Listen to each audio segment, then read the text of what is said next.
Olá, gente. Olá, tudo bem? Boa noite. Boa noite aqui em Portugal, boa tarde aí no Brasil. A todos aqueles que nos acompanham no dia de hoje, sejam bem-vindos aqui no nosso programa SOSA, Instituto Centro ABC Real, Centro ABC Real aqui de Portugal. A gente teve aqui uma falha na nossa transmissão. E é um programa de parceria com especialistas em aba, que é justamente para que a comunidade aqui, pais, associações, para que Portugal vá se familiarizando com a ciência aba e a gente possa cada vez mais aqui em Portugal fazer com que a ciência aba seja mais conhecida, né? Além de conhecida também pelos pais, mas para a classe médica, pelos psicólogos, para os profissionais de educação, todos aqueles que a gente bem sabe que é importante que conheçam a ciência aba, que creio que conheçam, mas a gente precisa ter ainda muito mais informações a respeito, né, dos pormenores desta ciência, do que ela trata e como trata. É isso que nós hoje vamos ver um pouquinho mais. Vamos adentrar aqui em os pormenores que são muito importantes para a análise do comportamento, que nós hoje estamos aqui com a doutora Kátia Soares, ela que é a técnica do Centro ABC Real aqui de Portugal. Então, hoje nós vamos dar bem direcionado para os problemas comportamentais no TEA, que com certeza que quem é pai e é mãe sabe da necessidade de sermos orientados na questional e na análise do comportamento, né? Então, vamos aqui chamar agora a doutora Kátia Soares, que ela vai estar trazendo para nós hoje essas questões nos seus pormenores. Você que está nos assistindo agora, você pode aí estar partilhando já o nosso ao vivo. Nós vamos estar aqui daqui a pouquinho, vou já partilhar aqui no Facebook, que nós já estamos ao vivo, para que você possa agora, né, pais e mães de filhos autistas, possa agora perceber um pouco melhor sobre esse tema que é de extrema importância, né, para que nossos filhos tenham mais autonomia e mais funcionalidade no seu comportamento, que eles possam deixar de ter comportamentos não aceitáveis ou comportamentos que a gente ainda não consegue dar uma orientação a eles. E assim, a gente, com profissionais, a gente pode muito, assim, nesses pormenores, saber melhor como orientar os nossos filhos. Vou chamar aqui a doutora Kátia hoje. Boa tarde, boa noite, doutora Kátia. Seja bem-vinda. Olá, boa noite. Obrigada pelo convite. Mais uma vez, vamos falar aqui sobre uma questão muito interessante e é uma das questões pelas quais as famílias mais nos procuram, que são os problemas comportamentais, são às vezes os fatores mais desafiantes no desenvolvimento da criança, até porque uma criança com problemas comportamentais, que constituem barreiras à aprendizagem, tem sempre o seu desenvolvimento condicionado, não é? Porque estes comportamentos muitas vezes bloqueiam uma aquisição espontânea de competências e um desenvolvimento como era expectável. Realmente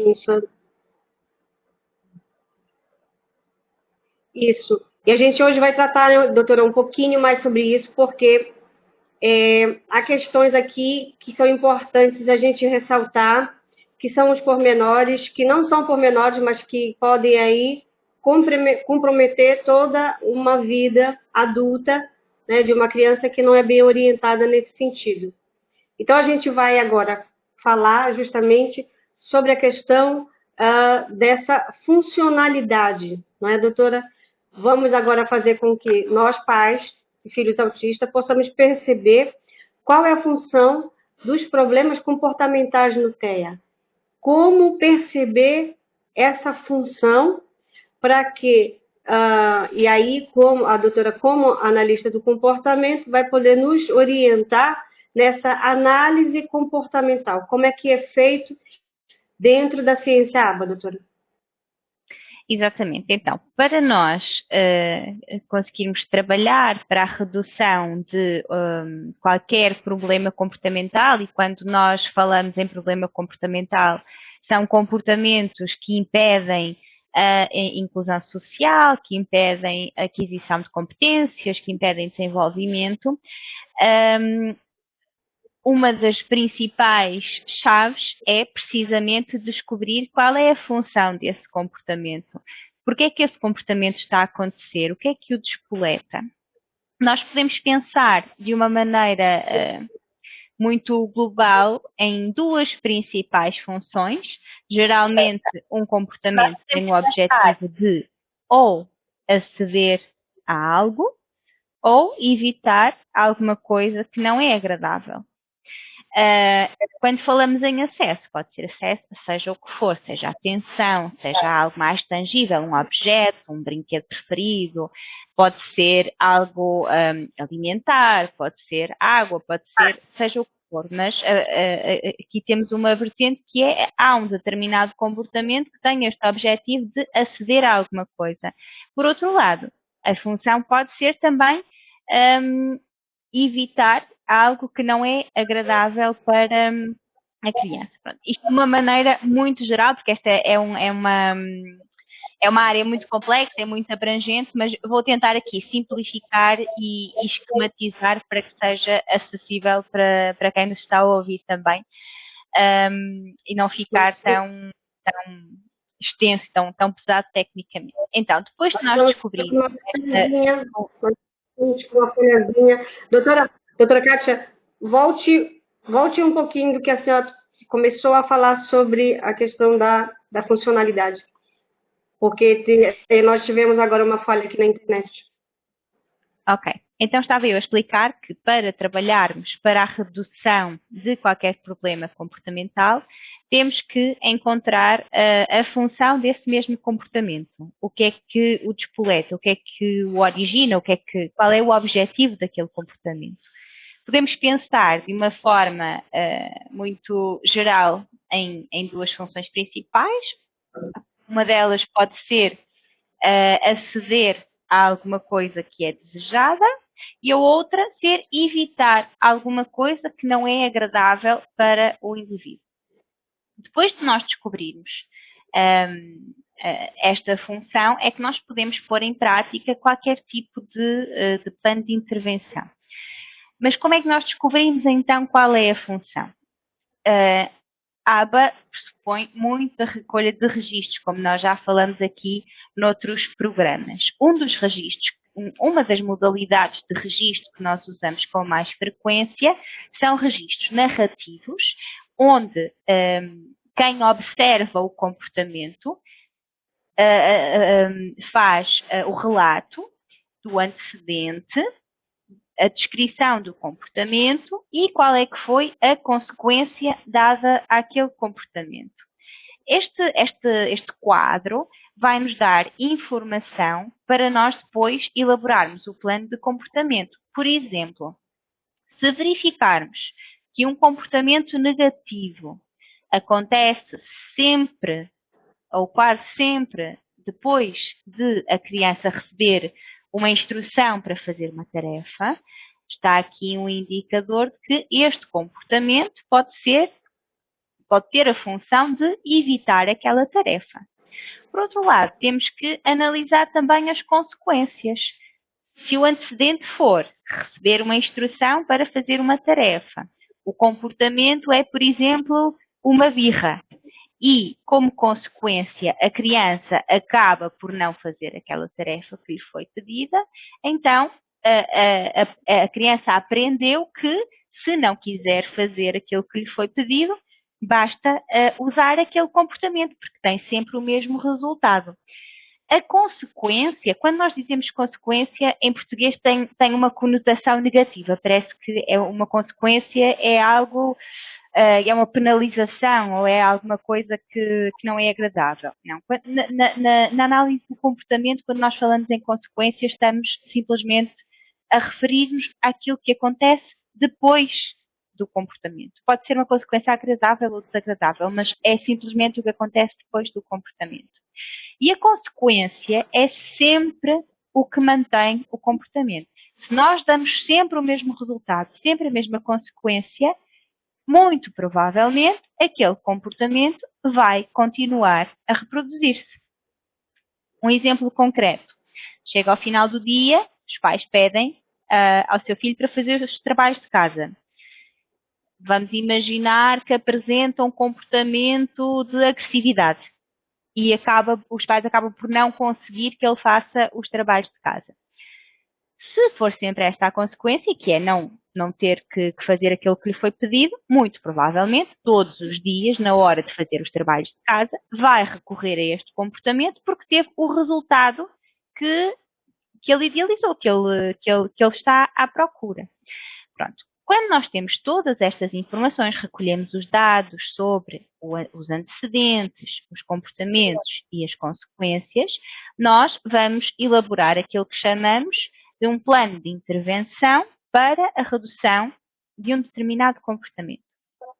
Este plano tem sempre medidas que são preventivas, ou seja, vamos estabelecer um conjunto de medidas que vão ajudar a prevenir o comportamento e geralmente há um grande investimento nesta parte. Nós temos que perceber, quando percebemos porque é que o comportamento está a acontecer, percebemos também como é que o podemos prevenir. Por exemplo, podemos dizer que um comportamento excessivo geralmente está associado a uma competência em déficit. E uma medida preventiva pode ser trabalhar especificamente nessa competência em déficit. Por exemplo, se uma criança tende a chorar para ter acesso a alguma coisa que seja, provavelmente há aqui uma competência em déficit que é a comunicação. Portanto, um grande aspecto a investir nas medidas preventivas é um foco muito grande em comunicação, porque só por esta via que nós vamos substituir o comportamento de choro pelo comportamento de comunicar funcionalmente, seja através de oralidade, seja através de sistemas alternativos de comunicação, mas tem que haver sempre uma forma de aumentarmos aquela competência que está em déficit para prevenir que a criança tenha que recorrer àquele comportamento para aceder ao que quer. Por outro lado, temos também medidas reativas, ou seja, quando o comportamento acontece, porque nós não conseguimos imediatamente, quando pomos o plano em prática, infelizmente, que assim o comportamento desapareça, temos também um conjunto de medidas reativas, ou seja, como é que nós vamos reagir perante este comportamento para que a consequência não o mantenha.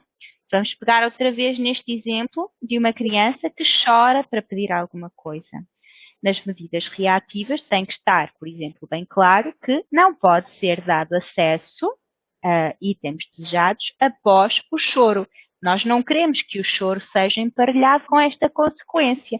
Portanto, forma de reagir, por exemplo, redirecionar a criança para uma ferramenta de comunicação, seja falar, seja usar um sistema de comunicação por imagens, seja qual for a forma de comunicar, temos sempre que conduzir, ajudar a criança a chegar àquele comportamento que nós queremos ver acontecer e só depois disso dar então acesso àquilo que a criança procura.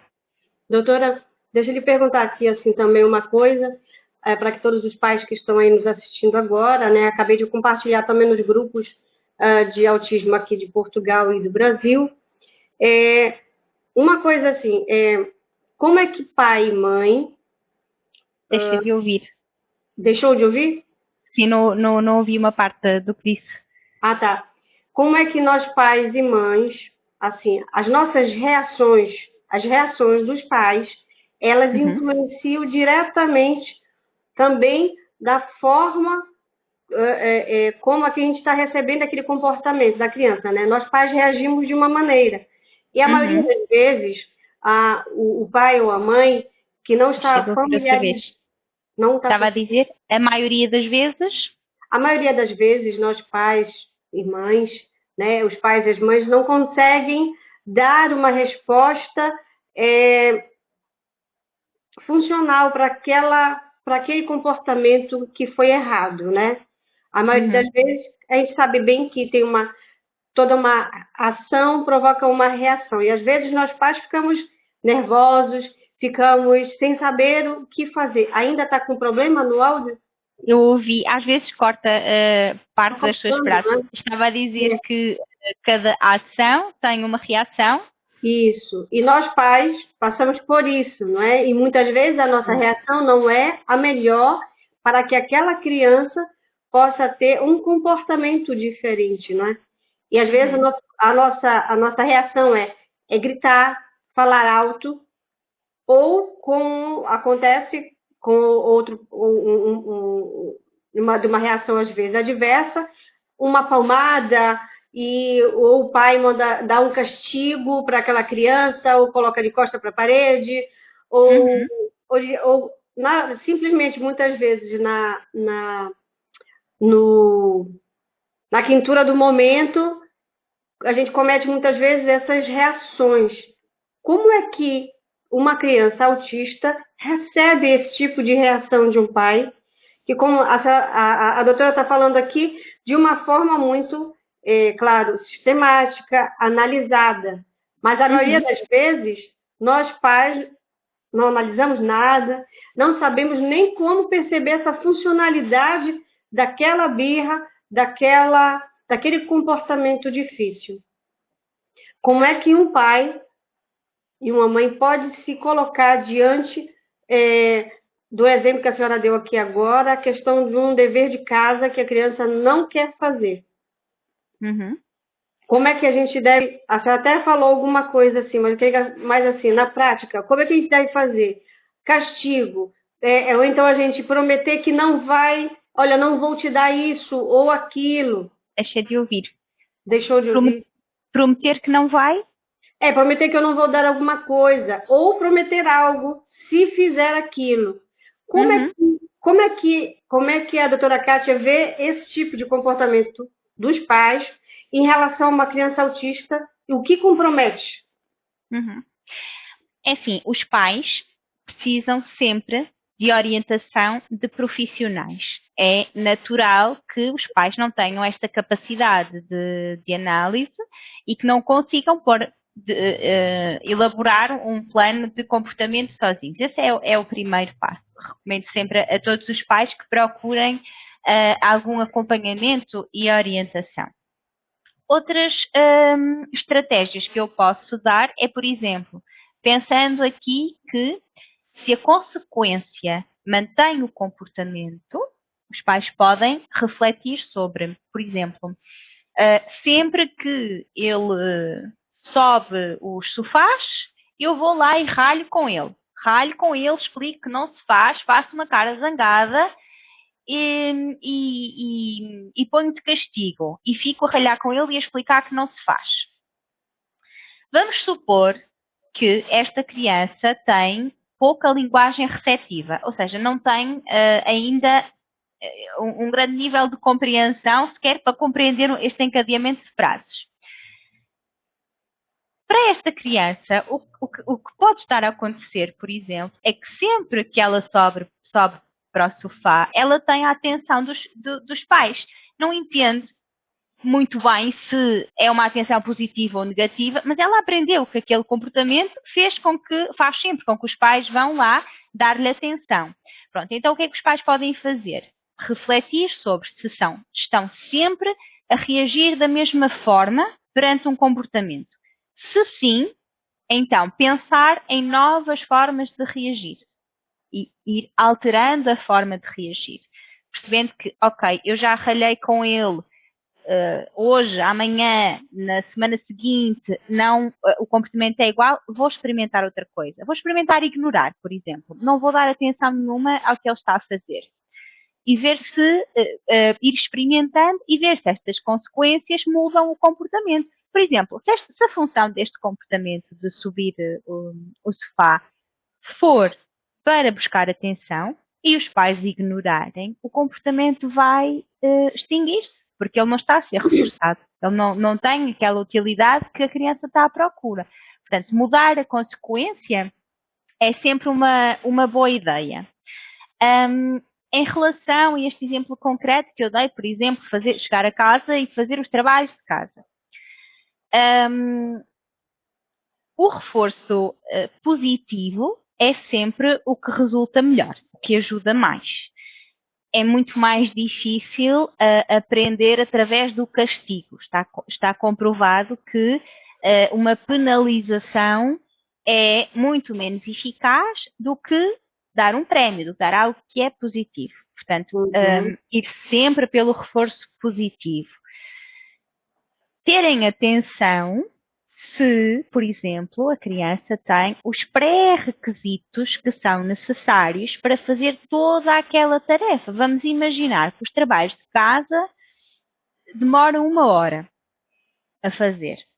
E a criança não consegue mais do que 20 minutos estar sentada a fazer.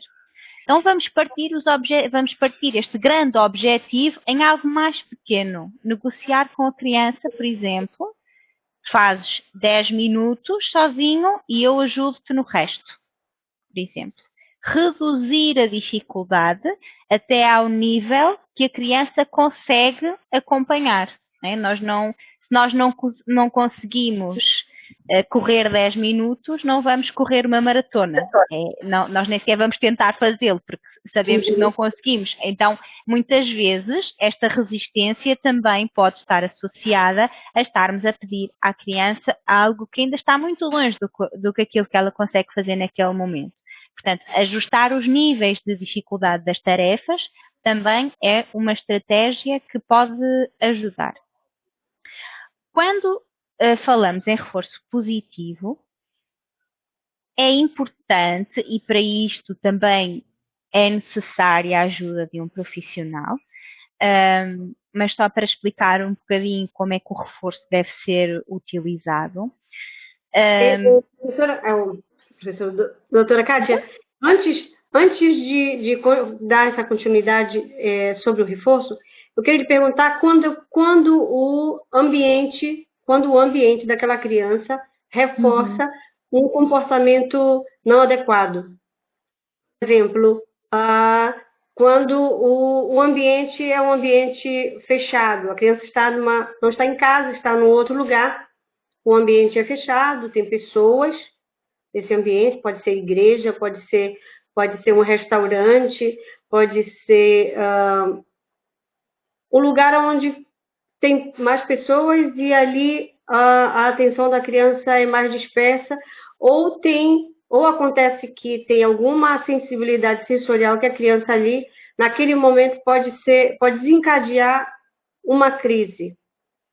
Quando o comportamento Nesse tipo de situações, é muito importante ensinar a criança a comunicar de forma funcional. É importante que ela consiga pedir adequadamente para sair de um espaço se não se sente bem ali. É preferível pedir para sair e sair calmamente e de forma adequada, porque é isso que nós fazemos no nosso dia-a-dia. Se nós não nos estamos a sentir bem num sítio, nós saímos da forma mais adequada. Se for numa igreja é sem dizer nada, se for num restaurante dizemos vou só lá fora apanhar um bocadinho de ar, é comunicar, é não usar esse comportamento para sair desses ambientes. Portanto, sempre que isso acontece, é muito importante redirecionar para a comunicação, nunca retirar a criança desses ambientes quando o comportamento está a acontecer, porque senão ela vai aprender que se quer sair dali, o que tem que fazer é chorar, gritar, mexer nas coisas das outras pessoas, etc. Portanto, quando há indicadores de que a criança e os pais melhor do que ninguém já conseguem identificar quando a criança está a ficar agitada ou está a mostrar indicadores de que uma crise vai acontecer, é nesse momento que nós devemos Logo, redirecionar para a comunicação, mesmo ajudar a formular um pedido. Preciso de uma pausa, preciso de ir lá fora, preciso de ir à casa de banho. Pronto, isto é uma das coisas mais importantes a fazer. Depois, é importante também ir trabalhando com a criança a capacidade de ela permanecer nesse espaço. Isto vai depender muito das características de cada criança. Por exemplo, se for uma criança com quem se consegue conversar, comunicar, nós podemos fazer, por exemplo, negociar um período de tempo que a criança fica ali. Por exemplo, vamos ficar 10 minutos e se conseguires, depois podes sair e vamos embora. Na vez seguinte, se ficares 20 minutos, depois podemos ir embora. Ou seja, aos poucos, ir aumentando o grau de dificuldade. Se uma criança não consegue estar sentada e em silêncio durante 2 horas, não vai correr bem levá-la para um ambiente onde ela tem que estar sentada em silêncio durante 2 horas. Vamos pegar num objetivo mais pequenino. Vamos treinar isso em situações até do dia a dia. Não precisa de ser neste ambiente específico. Podemos recriar, podemos simular, simbolizar um cenário e ir trabalhando com a criança a capacidade de estar, dando sempre reforço positivo.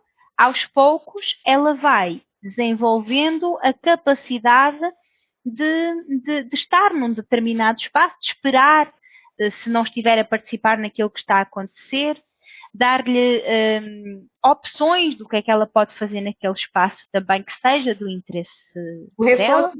O reforço tem sempre que ser positivo, nunca de castigo ou de... É assim, sim, o reforço é sempre positivo. Agora, nós temos que pensar na nossa vida prática. Por exemplo, eu trabalho com um jovem que tem 23 anos, está prestes a ser inserido no mercado de trabalho. Uma pessoa nessas condições tem que contactar com a vida real. Nós temos que o deixar experienciar aquilo que é positivo e que é negativo, nesse grau de desenvolvimento, porque depois... se ele não pagar a renda quando viver sozinho na hora que tem que pagar, vai sofrer uma penalização. Enfim, este tipo de coisas. Mas é só neste patamar de desenvolvimento que nós expomos o indivíduo a este tipo de experiências, não é? Que seja castigo ou seja... outros tipos de reforço. Por exemplo, é difícil para uma criança para uma criança com poucas competências, aceder a reforço negativo. O que é o reforço negativo? É o evitar de uma consequência que é desagradável e muitas vezes os pais tendem a ameaçar, do género, se não fizeres isto, logo à noite não podes ter o tablet, ou vais ficar sem os teus livros, ou sem os teus jogos. Isto, é difícil, é muito mais difícil para a criança aceder do que, olha, se fizeres assim, tens isto. É muito mais provável que ela vá conseguir apresentar aquele comportamento. É muito mais eficaz. Compreendi sim. Isso com certeza também deve estar tirando e vai tirar algumas dúvidas também de pais que estão em casa. Agora, a doutora pode continuar, que a senhora estava falando agora sobre a questão da análise, não é?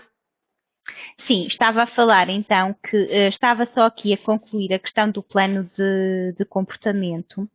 Quando em análise comportamental aplicada a equipa faz um plano de comportamento, ele tem que ser depois partilhado com todas as pessoas que fazem parte da rotina funcional da criança, com os pais, com os professores. Não pode ser só a equipa a implementar, porque vamos imaginar aquele exemplo que eu dei de uma criança que ainda não consegue comunicar e, portanto, ela usa o choro para pedir coisas. Se os terapeutas redirecionam sempre para a comunicação, nunca dão acesso sem ser através de comunicação, nunca reforçam o choro, mas depois em casa quando a criança chora, os pais dão-lhe acesso àquilo que ela quer, vai ser muito mais demorado, vai ser muito difícil a criança generalizar este comportamento. Muito provavelmente ela vai comunicar com os terapeutas, mas não vai comunicar com os pais.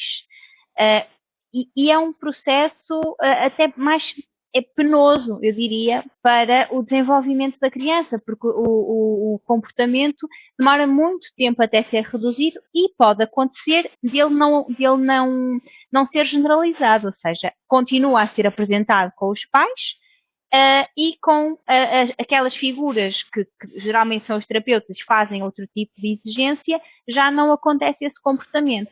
Portanto, quando pomos um plano de comportamento em prática, se nós queremos ver este comportamento reduzido na rotina funcional da criança, se é um comportamento socialmente significativo, toda a gente que faz parte da vida e do desenvolvimento daquela criança tem que estar em sintonia para que seja o mais eficaz e rápido possível. No caso, principalmente, né, com os pais que lidam em casa, e se, né, for o país que na educação adota e recebe com positividade a questão do terapeuta ABA, né, ali a orientação também cabe muito bem, não é? Deixei de ouvir, desculpe, que recebe com positividade? O terapeuta ABA, no caso, se na educação, né, na escola, as orientações do especialista e com os pais, não é? Sim. E muitas vezes é preciso, nós temos que ter noção do que é possível fazer. Nós não podemos, por exemplo, pedir a um professor que está a gerir todo um grupo que ignore um comportamento de choro que dura horas. Não é? É preciso um profissional ali naquele momento que ajude o professor, porque naquele momento não é possível fazer de outra forma. Muitas vezes em casa, os pais precisam que os terapeutas deem modelo, estejam ali, mostrem como fazer e também que transmitam aos pais a segurança de que está a ser aplicado um procedimento que vai ter um resultado, não é? Porque é diferente os pais, por exemplo, deixarem uma criança chorar e ficarem numa angústia de não saber se estão a fazer certo ou se não, se estão a fazer mal, se não. É importante estar ali um profissional que explica porque é que estamos a fazer assim, qual é o objetivo disto a longo prazo, qual é o plano. Este acompanhamento tem que ser feito, não pode ser só entregar um plano escrito num papel e pedir aos pais para aplicarem, porque depois em termos práticos nós sabemos que é muito difícil. Agora sim, doutora Kátia, aqui em Portugal nós temos os educadores, né? Que são os professores na sala de aula e tem os educadores que, provavelmente, 2 vezes por semana, tem alguma orientação com os alunos. E esse orientador, esse educador, leva alguma coisa também ao profissional, ao psicólogo. Agora eu lhe pergunto, os pais, nós pais também temos que cobrar do educador algum plano de... Não está ouvindo? Perguntou, nós pais temos que cobrar? Nós temos que cobrar do educador algum plano de ação para a questão do comportamento do nosso filho em sala de aula, mesmo ele não tendo nenhuma orientação da ciência do comportamento? Qualquer profissional que faça parte, seja no âmbito terapêutico ou educativo, ou seja, qualquer terapeuta ou qualquer professor, tem que indicar aos pais que objetivos é que estão a ser trabalhados e como é que estão a ser trabalhados. Claro que se há profissionais que providenciam terapias com o objetivo de potenciar o desenvolvimento da criança, os pais têm que ter acesso a esse plano e pedir estratégias de como trabalhar e, idealmente, os profissionais têm que ter a disponibilidade de ir respondendo à medida que os pais vão pondo em prática, porque surgem muitas dúvidas, as crianças muitas vezes surpreendem, nós vamos aplicar uma coisa, achamos que o resultado vai ser mas acontece um comportamento diferente que nós não estávamos à espera. Para nós, terapeutas, é diferente porque temos outra bagagem, mas para os pais que não estavam à espera daquele comportamento e não têm um plano para aquele comportamento em específico, claro que sim, que precisam de ajuda e de orientação. Isso. Quando não há um terapeuta, no caso, na educação aqui em Portugal, tem o educador. Então, é do educador que a gente tem que cobrar algum plano de ação a respeito do comportamento dos nossos filhos com autismo, não é? Sim. Está a falar especificamente das equipas de intervenção precoce? Não, vou falar. É isso. É o educador de intervenção, aqueles que acompanham nossos filhos quando é no infantário, quando é aqui na primeira classe. E a gente aqui bem sabe, nós não temos nada de ciência ABA, de ciência comportamental a nos dar orientação. Eu estou perguntando, era justamente para aqueles que não têm essa orientação na ciência ABA, como é que nós pais devemos cobrar dos educadores, né, que estão na intervenção precoce. Deixa de ouvir. Deixa eu ouvir. Desculpa. Sim, hoje nós estamos hoje estamos com uma linha bem maior aqui na internet. Creio também por causa da mudança de tempo, vento, também às vezes acontece isso. A gente aqui pede desculpa. Mas o que eu perguntava era justamente isso, que é dos educadores que nós temos que cobrar algum plano de ação para o que está sendo feito na questão do comportamento dos nossos filhos na sala de aula, não é? Eu sei que isso não tem nada a ver em relação ao nosso tema de hoje, mas a gente está falando de comportamento, então por isso eu achei... Sim. É importante também que os pais coloquem questões específicas, né? Quanto mais objetiva e concreta for a questão, mais fácil é de obterem ajuda. Eu falo por mim. Eu sei que às vezes há preocupações nos pais que são preocupações globais e são normais, são relativas ao futuro, são relativas a objetivos que ainda podem estar longe de acontecer, não estão a ser trabalhados agora, e isso às vezes pode dificultar o obter de orientações práticas, objetivas para aquele momento. Portanto, usem situações concretas que aconteceram e perguntem o que fazer neste momento. Aconteceu desta forma, eu fiz assim, fiz bem, fiz mal, como fazer. Acaba por ser mais produtivo obter informação mais concreta, mesmo que sejam pequenas coisas, para pôr em prática no dia a dia, se calhar do que questões mais gerais. Mas é só uma sugestão. Isso. Então, acho que assim, ainda tem mais para a gente falar sobre a questão da funcionalidade e da análise nessa primeira pergunta, doutora? Não, penso que eu falei sobre as principais, sobre a base, não é? É difícil tornar esta questão muito específica sem conhecer o problema comportamental e a criança, portanto estes são os pilares e depois cada plano de comportamento tem que ser mesmo individualizado. Há crianças que têm mais do que um plano de comportamento, cada comportamento é trabalhado de uma forma específica, determinada. E depois implica sempre a análise de todos estes dados e implica também a avaliação da criança e perceber em termos de competências como é que este comportamento pode ser trabalhado. Isso. E o que mais a senhora diria para a gente fechar essa primeira pergunta para os pais, na prática, aqueles pais que não têm um terapeuta ABA à sua disposição, qual na prática o que os pais têm que observar quando o comportamento não é adequado? Só assim, para fechar essa primeira pergunta. Pensar sempre que consequência, eu acho que este é um aspecto fundamental, que consequência é que estão a dar ao comportamento, Se esta consequência se repete, e se ela se repete e o comportamento também, então temos que mudar. Temos que pensar, experimentar outras formas e irem registando, irem anotando qual é que foi o antecedente, qual é que foi o comportamento e como é que reagiram. E depois, ao ler, ao analisar os registros, vão-se a perceber que os comportamentos são diferentes perante diferentes consequências e encontrar aí depois um caminho para reagir quando os comportamentos acontecem. Isso. Então, agora a gente vai para a nossa segunda pergunta, né, doutora?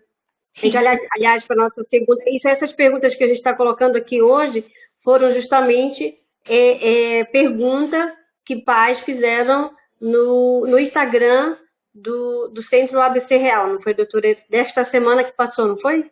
Foi desta semana que passou.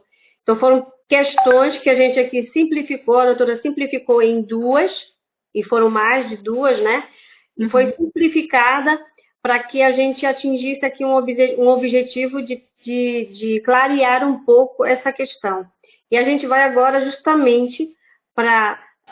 nós fizemos aqui essa síntese dessas perguntas para a questão de quando os nossos filhos apresentam um comportamento de controle, não é?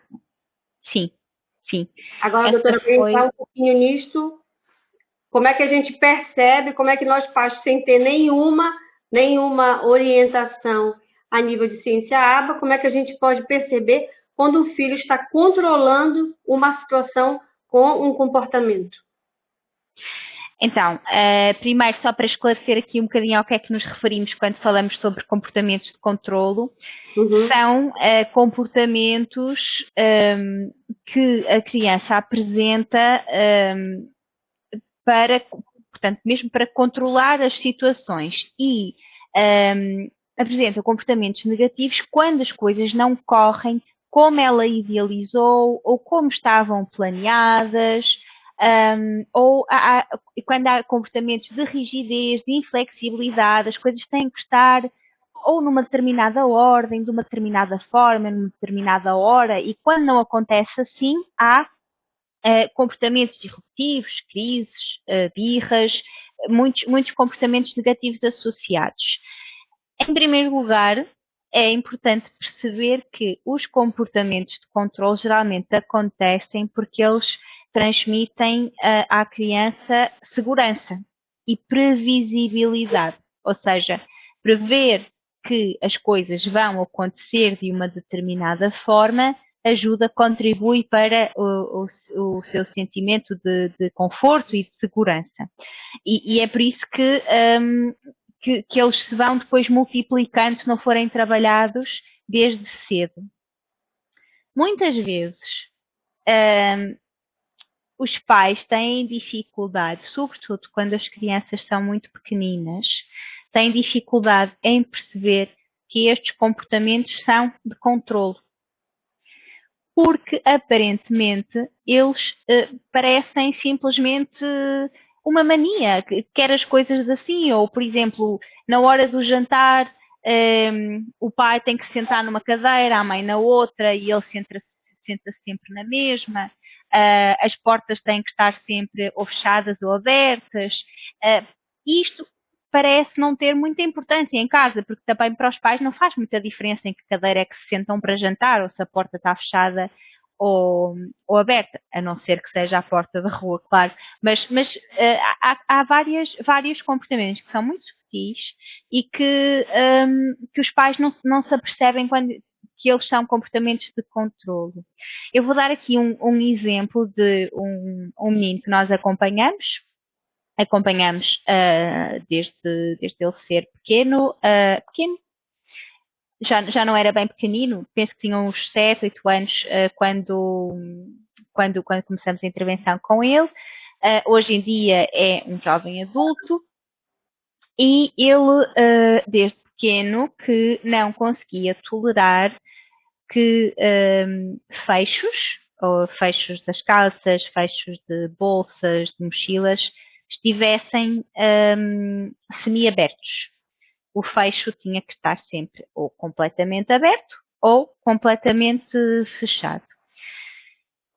Os pais nunca viram nisto um problema, porque na rotina do dia a dia não fazia diferença. Ele tinha, podia abrir, fechar os fechos que entendesse, e nem sequer tinham que estar necessariamente abertos. Por exemplo, o fecho das calças, ele conseguia perfeitamente mantê-lo fechado, tinha era que estar completamente fechado ou completamente aberto.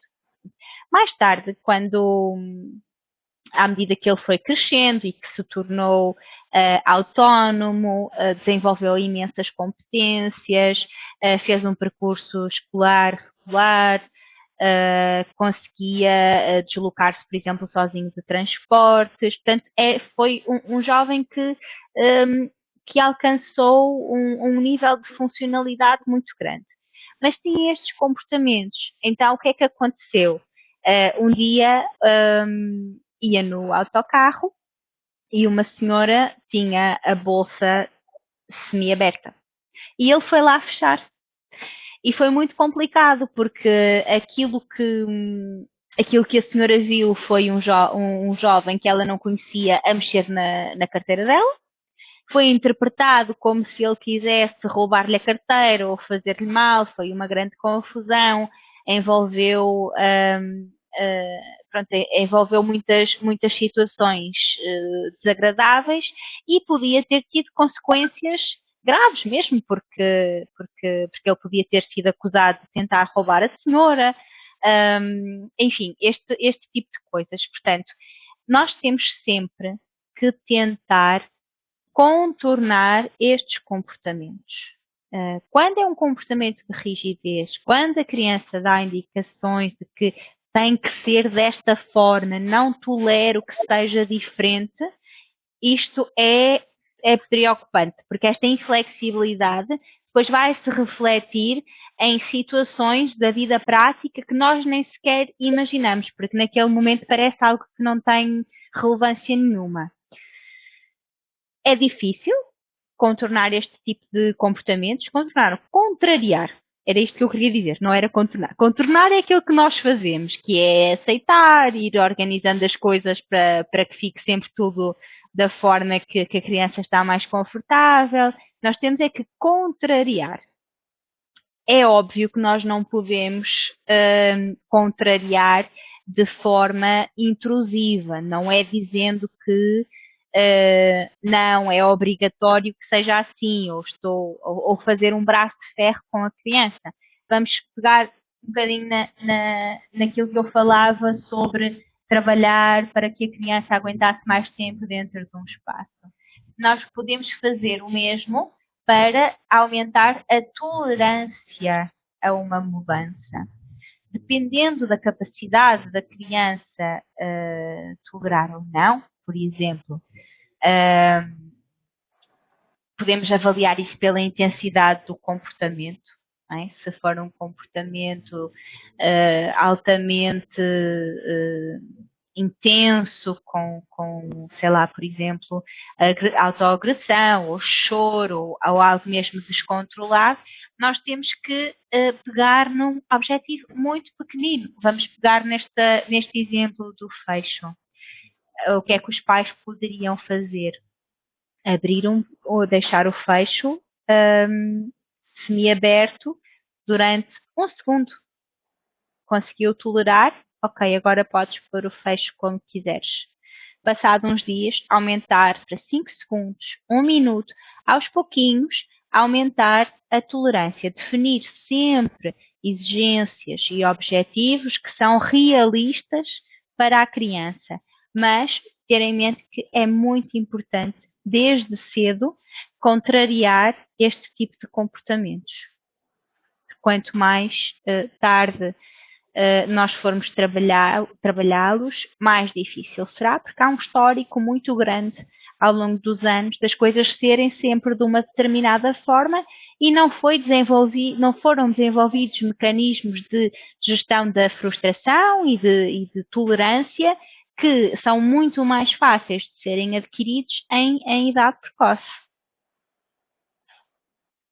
E além desse exemplo que a senhora deu agora, né, a gente pode aí enumerar tantos, né, que a gente pode perceber que nossos filhos façam isso de uma maneira muito sutil e repetitiva, não é? A gente tem que ficar assim mais atencioso quando isso acontecer e se já não está acontecendo, né? Isso, e a gente pode tanto refletir sobre o comportamento que está agora já no filho na vida adulta, e quanto naquele que está agora já em idade, na primeira infância. Mas eu lhe pergunto, quando esse comportamento já atingiu a idade adulta, ele é muito mais difícil de ser mudado, não é? Sim, sim, porque ele ao longo dos anos vai se tornando mais daquela pessoa há anos. Portanto, há anos que aquele comportamento é reforçado, não é? E é muito mais difícil quando nós fazemos a mesma coisa durante muitos anos e de repente nós temos que mudar. É difícil para toda a gente, não é só para pessoas com autismo. Quando está mecanizada uma rotina que ainda por cima é de conforto, é de segurança, é agradável ao longo de anos, pois é muito difícil de reverter. É possível, mas é mais doloroso para a pessoa. Porque é muito mais difícil. Eu estava aqui tentando assim, analisar também quando a questão, não é nem a questão da repetição,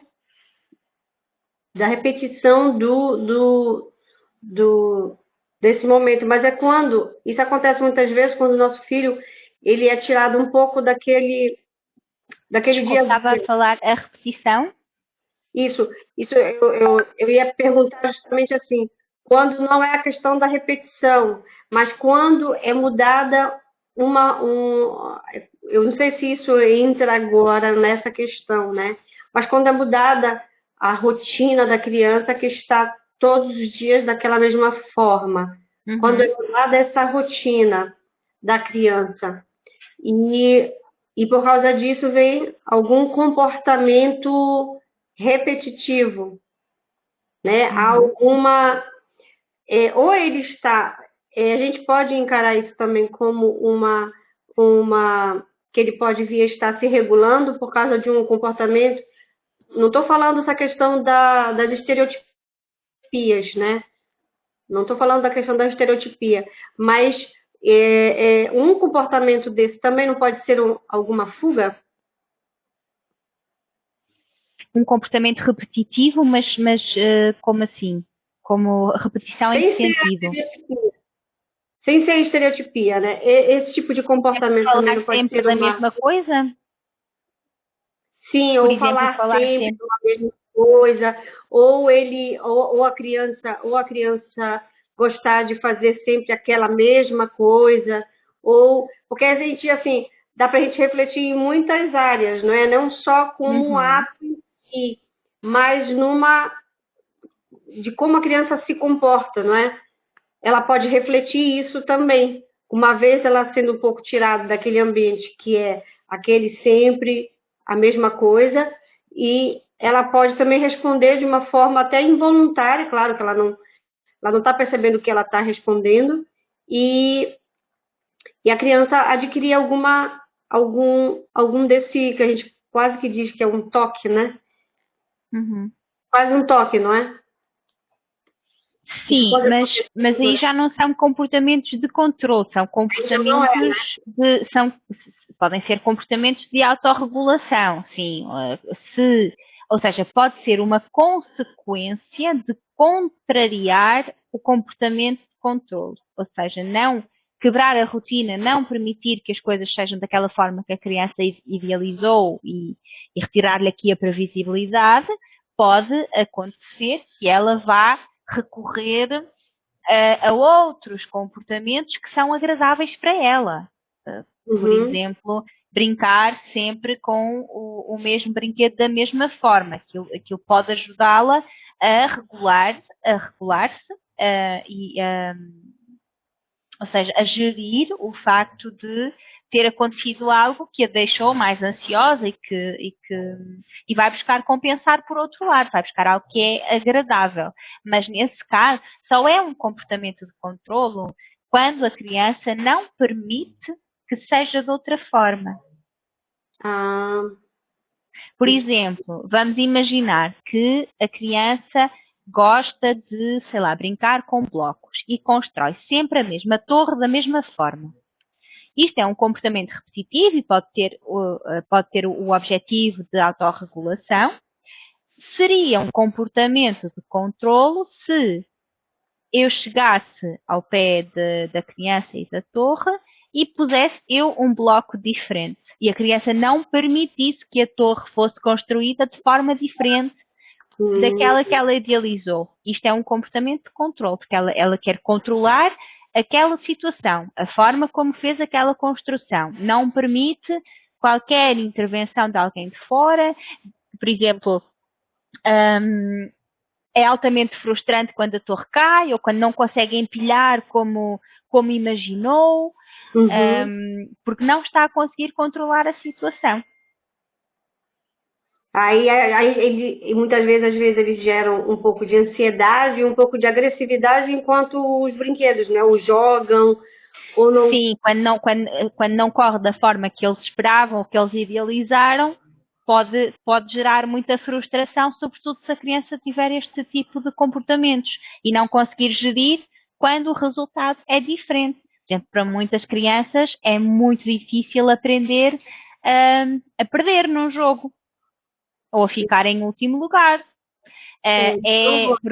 Porque não é, não é? Não, E é mesmo muito difícil, é desestruturante, mas tudo se aprende.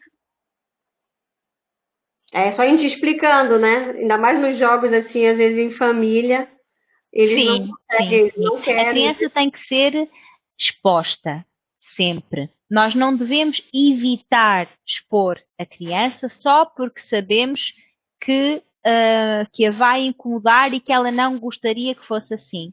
Porque se nós não a expusermos enquanto ela é pequena, em família, e que podemos ajudar, mais tarde ela vai ter que ser exposta a este tipo de experiências. Portanto, é preferível que seja enquanto é pequena, enquanto nós podemos ajudar, enquanto os pais conseguem ajudar.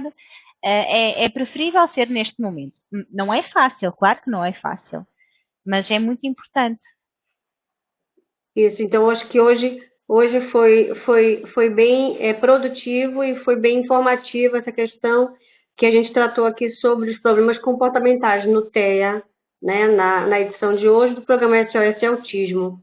E eu gostaria que a doutora deixasse aqui para nós também hoje, quais são os meios das redes sociais do Centro ABC Real para que a gente possa aí ter, para que chegue essas perguntas, né, até aqui o programa, né, que também aqui o próprio programa, aqui no canal Regina Brasil TV.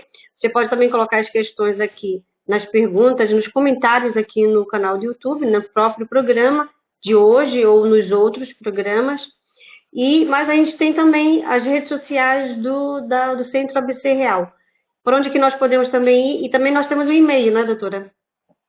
Sim, o e-mail é geral@centroabcreal.com. O nosso Instagram é Centro ABC Real Portugal, tudo junto, e o Facebook é também Centro ABC Real Portugal. Portanto, podem entrar na página e deixar-nos as questões por mensagem ou comentários. Pode deixar também no Face e no Instagram, não é? Exatamente. Isso, eu vou deixar aqui também todos os nossos programas, eu deixo aqui também as redes sociais do Centro ABC Real, para que as pessoas também possam ter esse acesso, né, às nossas redes sociais, e aí também colocar as suas questões, e a gente possa trazer sempre, porque isso foi muito bom, porque essas questões aqui foram colocadas por familiares, e que entraram em contato com o Centro ABC Real, pelo Instagram, e lá, a doutora, nós recolhemos aí umas 5 perguntas e colocamos essas 2 aqui, né, como para serem colocadas no dia de hoje, que foi muito produtivo, né, para todos nós, pais e mães de filhos autistas. Nós estamos aqui no dia a dia com esses problemas, são todos os dias. Comportamento é próprio do ser humano, né, é próprio do estar vivo.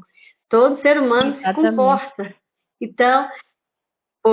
Então, dentro do espectro do autismo, esses comportamentos analisados de forma científica é através da ciência ABA, que é analisado de forma justamente como eu havia falado, científica. É uma análise bem minuciosa, né, do comportamento, como a doutora colocou no início do nosso programa de hoje, sobre os problemas comportamentais do TEA. Logo no início ela falou sobre essa análise e como é que é feito esse trabalho, como é que é feito esses registros, não é, comportamentais, porque eles são orientados de uma forma, mas de acordo com o que cada criança responde, aquela análise, aquele registro pode ser modificado, né, doutora? Então, por isso que é tão importante, porque nós pais não temos essa orientação, não temos essa direção para que um comportamento do nosso filho possa ser assim bem orientado. Então, a Ciência ABA está aí a essa disposição. Eu queria colocar aqui também para todos que nos assistem, e sabendo que aqui é uma parceria com o Centro ABC Real Portugal, mais uma vez mais reforçando que nós estamos querendo também aqui divulgar a Ciência ABA para Portugal, né? Independente do centro que aqui está, e ainda mais ainda a gente pode dizer que o Centro ABC Real está aqui em Portugal há 12 anos, está fazendo um trabalho de excelência e aquilo que é bom nós queremos compartilhar, não é? Então é por isso que nós estamos aqui em parceria, sabendo daquilo que é bom, a gente quer também oferecer para as outras pessoas. Então, para nós pais que sabem e conhecem a ciência ABA, sabem que é a melhor e atual, né, terapia para nossos filhos, nossas crianças com TEA em todo o mundo. Não é só aqui em Portugal que precisa, em todo o mundo é uma ciência reconhecida. Então, nós vamos aqui já nos despedindo. Doutora Kátia também pode fazer as suas considerações finais aí. Já vamos aqui nos despedindo e já dizendo, né, que no próximo programa é dia 17 de dezembro, né, doutora? Exatamente. Pronto, aproveito para me despedir. Obrigada a quem esteve a assistir, esperamos ter ajudado. Foi muito importante falar sobre este tema porque são perguntas muito frequentes que as famílias nos fazem e por isso ainda bem que podemos falar aqui sobre ele e partilhar com o maior número de pessoas possível. Partilhem também se conhecerem famílias a quem esta informação possa ajudar e até ao próximo programa. Isso, até o próximo programa então, doutora. A gente vai aqui finalizando nosso programa de hoje, esse é autismo, né, falando para você que nosso programa daqui a pouco vai estar, amanhã mais precisamente, vai estar aqui no nosso canal do YouTube Regina Brasil TV, e você também aí, como a doutora mesmo falou, conhece famílias e pais que precisam dessa informação, que são coisas pequenas muitas vezes, são detalhes, mas que fazem toda a diferença na nossa vida com os nossos filhos que têm autismo. Então, uma boa noite para todos, um grande abraço, até o nosso próximo programa SOS Autismo.